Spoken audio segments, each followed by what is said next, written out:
Hi friends, welcome to Mokshita diaries. ఈరోజు నేను fish fry చేశాను. దానికి కావాల్సిన ఇంగ్రీడియంట్స్ చూపిస్తాను. ఇవి కేజీ ఫిష్ ముక్కలు, సాల్టు, కారం, పసుపు, అల్లం వెల్లుల్లి పేస్ట్, జీలకర్ర మెంతుల పొడి, ధనియాల పొడి.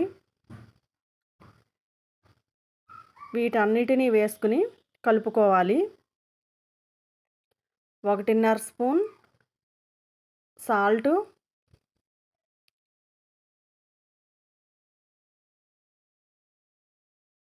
2.5 స్పూన్ల కారం వేసుకోవాలి.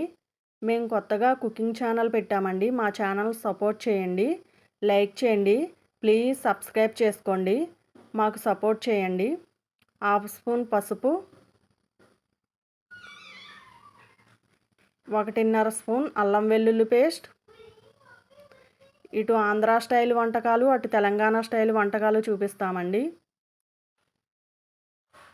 1/2 స్పూన్ జీలకర్ర మెంతుల పొడి, 1 స్పూన్ ధనియాల పౌడర్ వేసుకుని బాగా కలుపుకోవాలి. అమ్మ వాళ్ళది ఆంధ్ర, అత్తగారి వాళ్ళది తెలంగాణ కాబట్టి 2 వంటలు మీకు చేసి చూపిస్తాను. మా ఛానల్ సపోర్ట్ చేయండి, లైక్ చేయండి, షేర్ చేయండి, సబ్స్క్రైబ్ చేసుకోండి మరిన్ని వీడియోల కోసం.